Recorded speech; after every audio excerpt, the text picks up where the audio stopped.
Oke,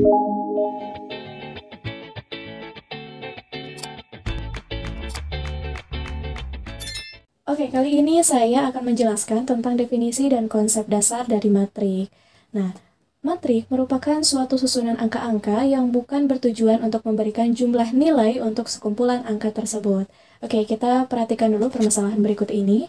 Arman membeli 2 kg anggur, 5 kg mangga, dan 3 kg jeruk seharga 262.000. Kemudian di tempat yang sama, Dewa membeli 3 kg anggur, 2 kg mangga, dan 2 kg jeruk seharga 225.000. Sedangkan Thomas membeli 4 kg anggur, 3 kg mangga, dan 4 kg jeruk seharga 353.000. Berapakah harga 1 kg anggur, 1 kg mangga, dan 1 kg jeruk? Kemudian kita coba perhatikan, termasuk materi apakah ini? Ya, materi ini ada sangkut pautnya, yaitu materi tentang sistem persamaan linear 3 variabel. Ya, kemudian apa sih hubungannya dengan matriks materi yang akan kita bahas kali ini? Oke, kita langsung saja ya.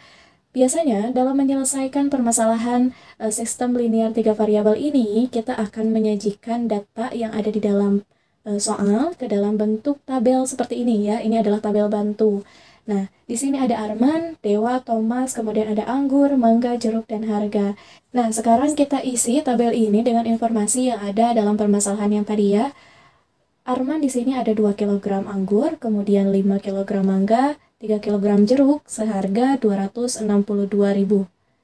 Kemudian untuk Dewa ada 3 kg anggur, 2 kg mangga, dan 2 kg jeruk seharga 225.000. Kemudian untuk Thomas ada 4 kg anggur, 3 kg mangga, dan 4 kg jeruk seharga 353.000. Nah, setelah kita mendapatkan tabel ini, biasanya di sistem persamaan linear 3 variabel, ini membantu kita untuk menentukan model matematikanya. Tapi untuk di matriks kali ini, coba kita perhatikan, disajikan dalam bentuk matriksnya ya. Nah, kita fokus ke bagian yang sebelah sini. Kita buat matriksnya. Di sini ada matriks A sama dengan beranggotakan ada 2, 5, 3, 3, 2, 2, 4, 3, 4. Nah, ini didapat dari mana? Kita dapat dari tabel yang ini ya, dari anggur, mangga, dan jeruk.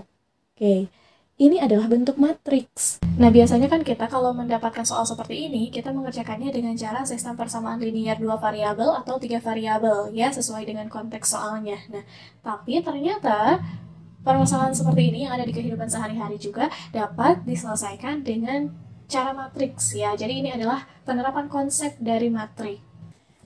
Oke, sekarang kita perhatikan untuk matriks A ini, apabila anggota-anggotanya dituliskan secara mendatar, maka ini disebut dengan baris. Kemudian, kalau anggotanya dituliskan secara menurun, ini disebut dengan kolom. Nah, sehingga di dalam matriks itu ada yang disebut dengan ordo. Karena matriks yang kita bahas ini adalah matriks A, maka ordo matriks A yaitu 3 kali 3. Dari mana 3 kali 3 ini? Coba kita perhatikan untuk barisannya. Ini adalah barisan yang pertama. Ini adalah barisan yang kedua, yang ini adalah barisan yang ketiga. Berarti dia ada 3 barisan. Kemudian untuk kolomnya ada 1, 2, 3. Jadi bentuk umum dari ordo yaitu ordo A M kali N. M itu menunjukkan baris, kemudian N menunjukkan kolom.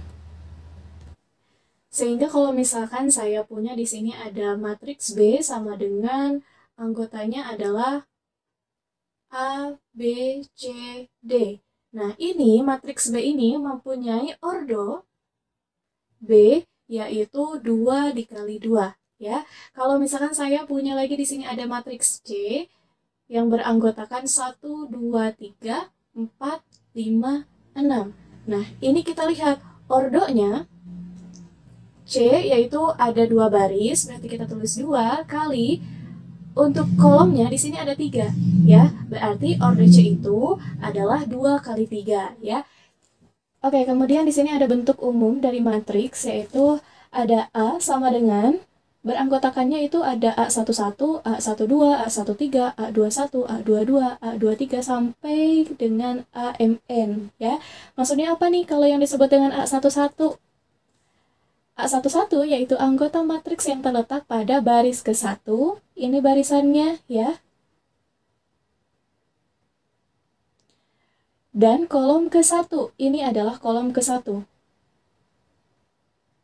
Oke, kemudian yang ini itu baris kedua, ini baris ketiga, yang ini kolom ke-1, kolom kedua, yang ini kolom ke N, ya, karena ininya N, oke.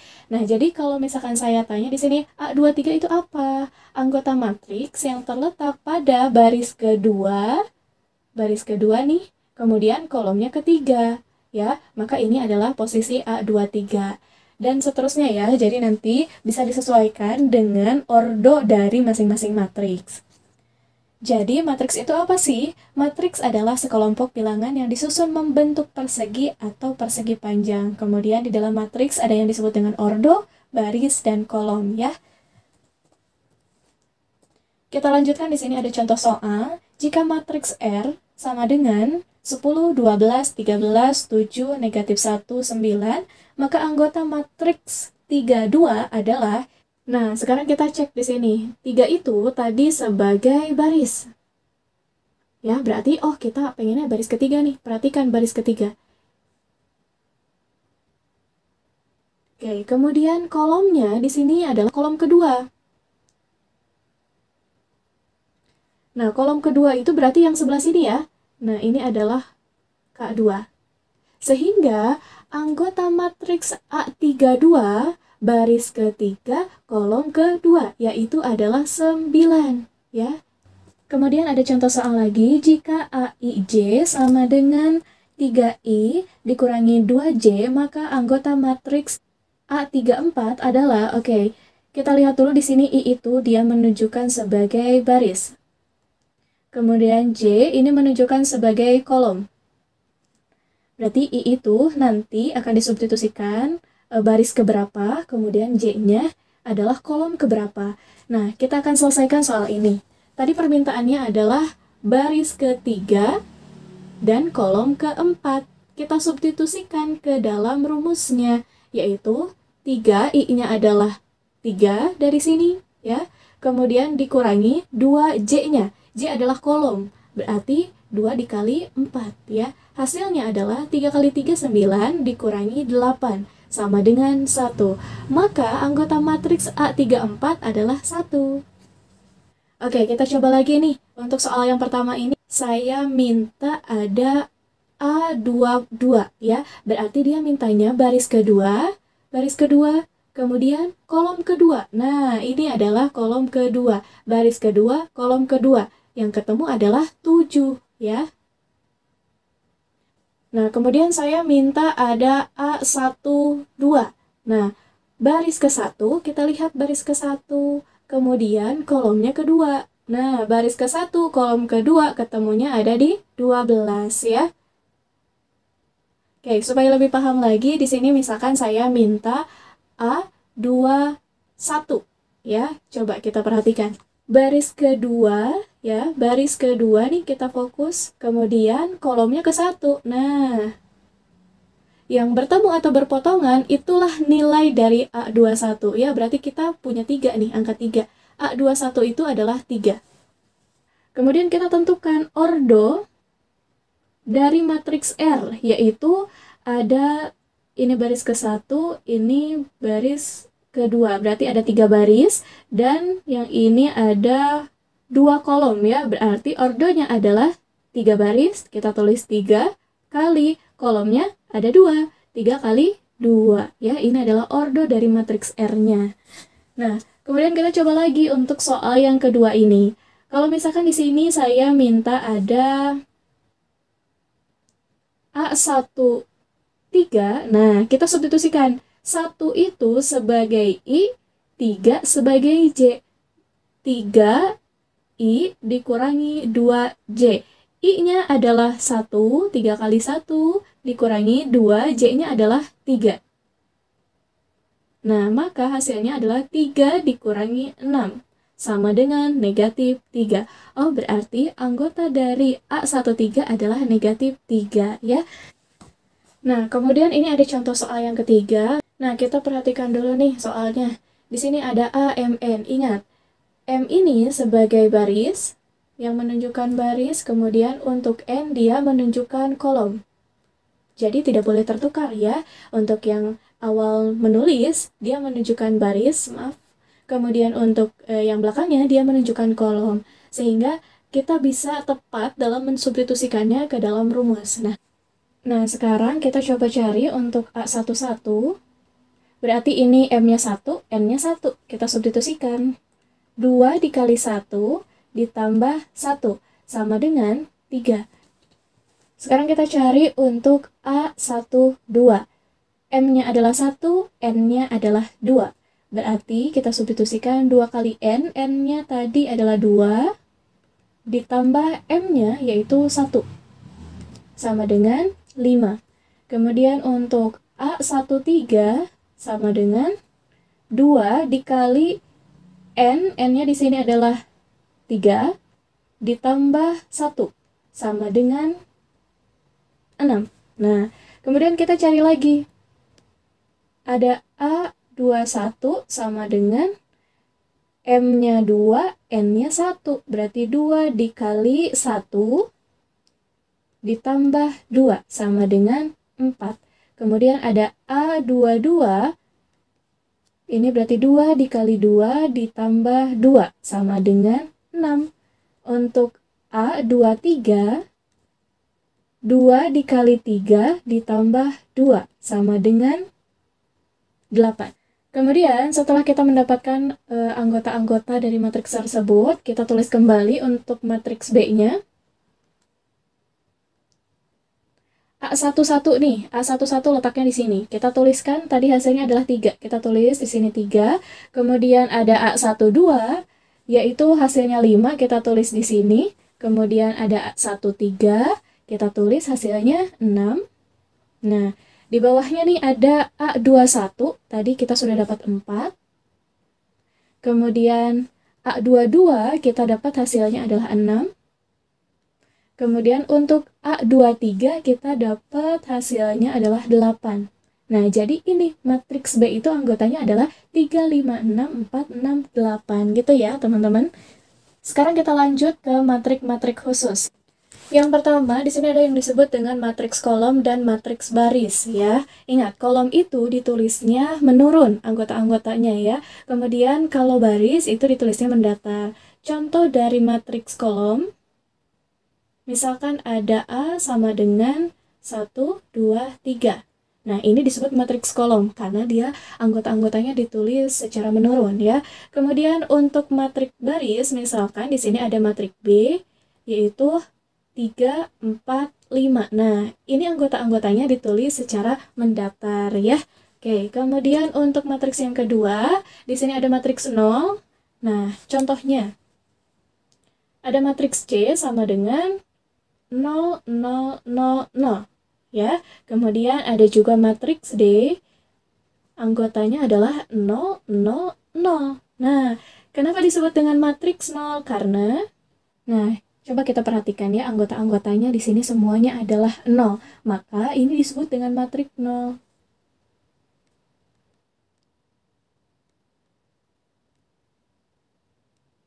Oke, yang ketiga di sini ada matriks persegi. Contohnya di sini saya punya matriks R. Anggotanya adalah A, B, C, D. Kemudian ada matriks Q. Anggotanya adalah A, B, C, D, E, F, G, H, I. Oke. Nah, kenapa kok disebut matriks persegi? Karena coba kita lihat. Ordo dari matriks R adalah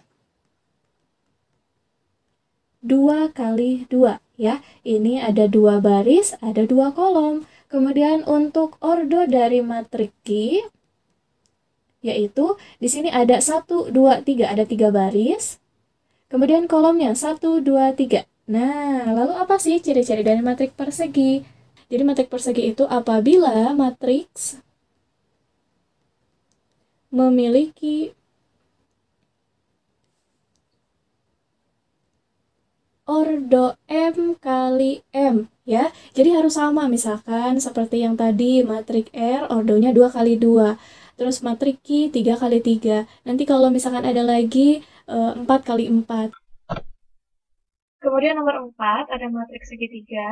Nah, matriks segitiga ini ada dua jenis, ada segitiga atas dan ada segitiga bawah.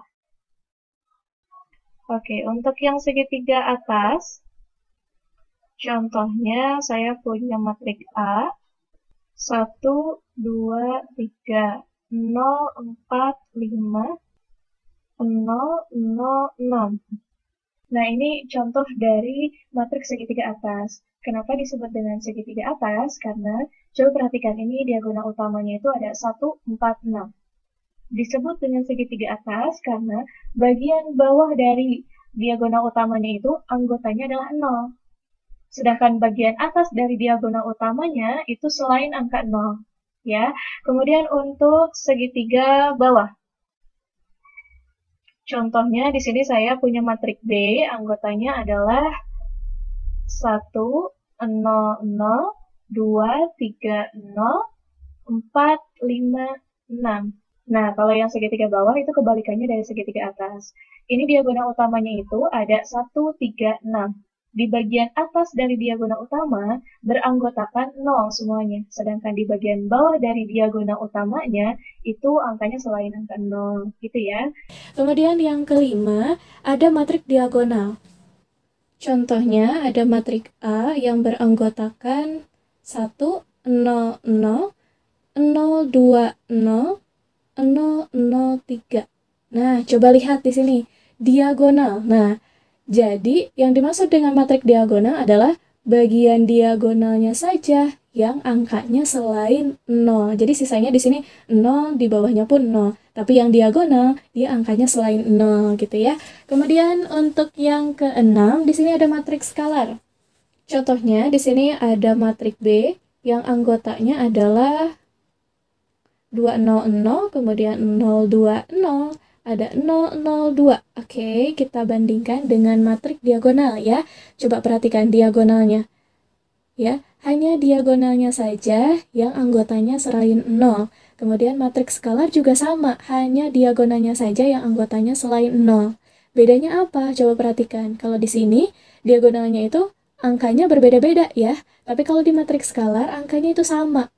Nah, tapi ada syaratnya juga nih di sini untuk angka-angka yang berada di diagonalnya itu tidak boleh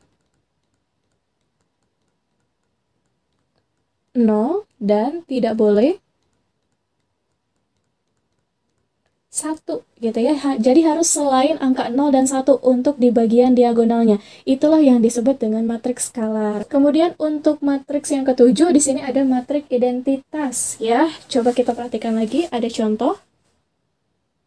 Matrik R anggotanya adalah 1, 0, 0, 0, 1, 0, 0, 0, 1. Oke, kita lihat lagi nih. Lalu apa bedanya matrik identitas dengan matrik skalar? Coba perhatikan. Di bagian diagonalnya di sini kan angkanya 2, 2, 2 atau boleh angka yang lain 3, 3, 3, 4, 4, 4. Nah, angka selain di diagonalnya itu harus 0. Di matrik identitas pun sama, angka selain diagonalnya itu harus 0, gitu ya. Lalu apa yang membedakan antara identitas sama skalar? Nah, ada syaratnya kan, skalar itu tidak boleh angka 0 dan tidak boleh angka 1 pada diagonal utamanya. Nah, lalu untuk matrik identitas, angka diagonal utamanya ya, itu harus 1. Jadi kenapa sih matrik skalar syaratnya nggak boleh 1? Karena kalau misalkan matrik diagonal utamanya adalah angka 1, maka itu disebut dengan matrik identitas, gitu ya. Oke, kita lanjut lagi ke yang nomor 8, ada matrik transpos. Misalkan di sini saya punya matrik A, yang anggotanya adalah 1, 2, 4, negatif 1, 0, 2, kemudian ada 3, 1, 6 deh ya. Nah, matrik A ini kalau saya tulis untuk A transposnya ya, A transpos itu simbolnya ada T ya, ada T di bagian atasnya itu. Nah, saya tulis begini.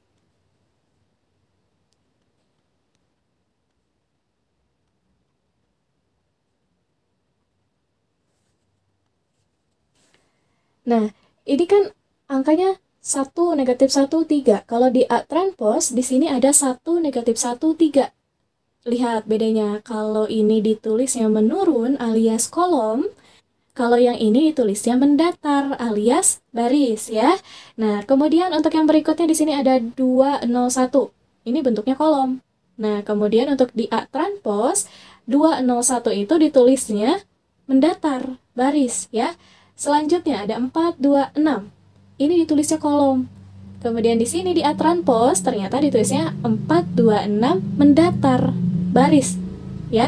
Jadi, ciri-ciri dari matrik transpos adalah ketika ada suatu matrik ditransposkan, maka hasilnya yang baris pada matrik awal akan berubah menjadi kolom di matrik A transpos ya.